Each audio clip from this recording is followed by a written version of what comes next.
questions. And for anybody who did not get one of Michelle Cook's cards, she is going to leave plenty for me, and we'll get them out to the schools. Yes, Michelle? Good morning. Thank you all for inviting me and letting me sit and understanding that this little 47-page document is the legislative Cliff Note version of that huge education bill.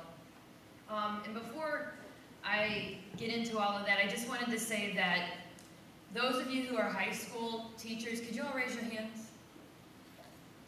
Please make sure you get my business card. My daughter will be here next year. And call me with anything.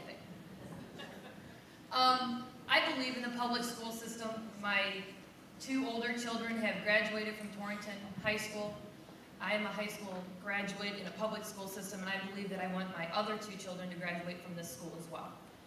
And that is part of the reason why we spent countless hours arguing and debating education reform in the state of Connecticut.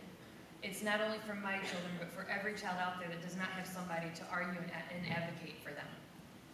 And Cheryl had asked me to briefly describe how this bill became law and the process of which it took. And if you all were back in the day on Saturday mornings and you watched cartoons and you saw I'm Mr. Bill on Capitol Hill, that's kind of how it happened.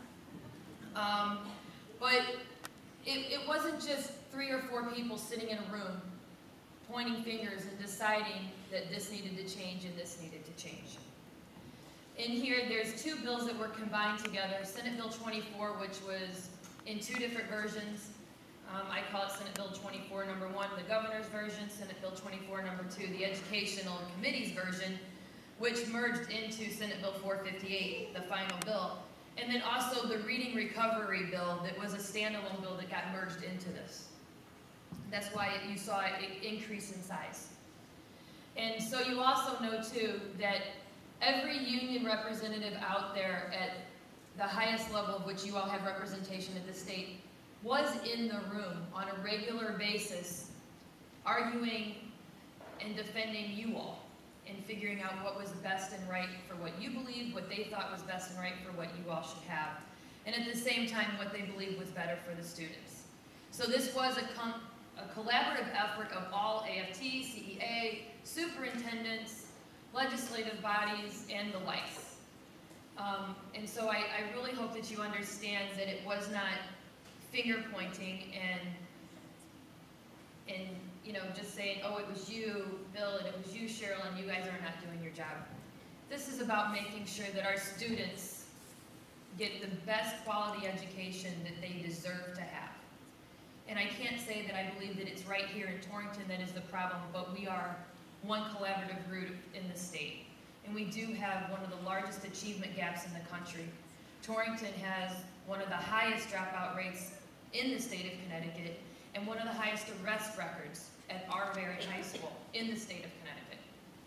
So either we're doing something right or we're doing something wrong, depending on how you look at it. But either way, we're still failing students.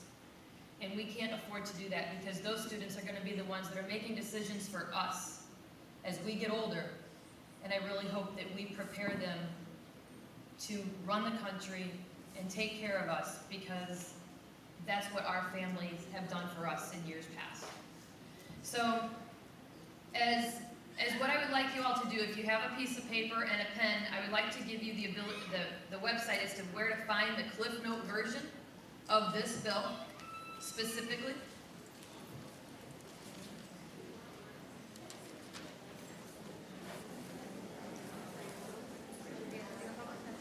Sue DeMonico has pencils, she said, if you all did not bring one to class.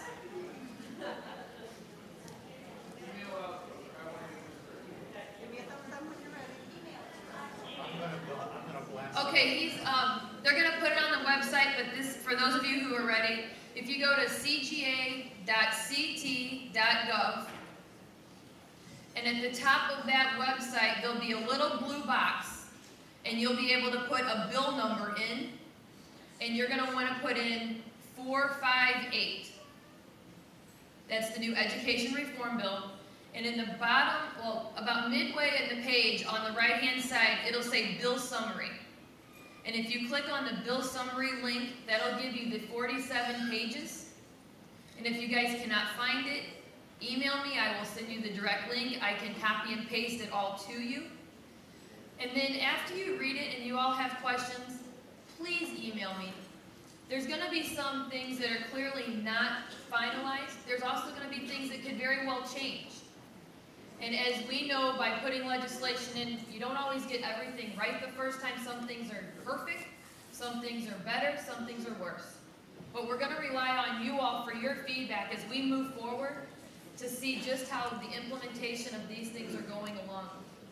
And the bottom line is, it is, like I said, about giving the best quality education to our students as we possibly can. And I think that we have great teachers here in Torrington.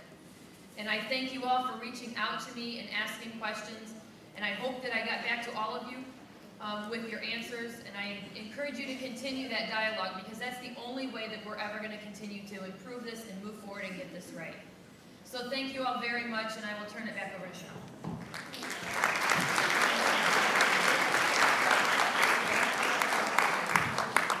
All right, you've been an excellent audience.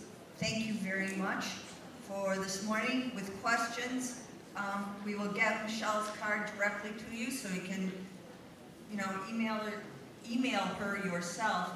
But have a wonderful summer. Be safe, and we'll see you in August.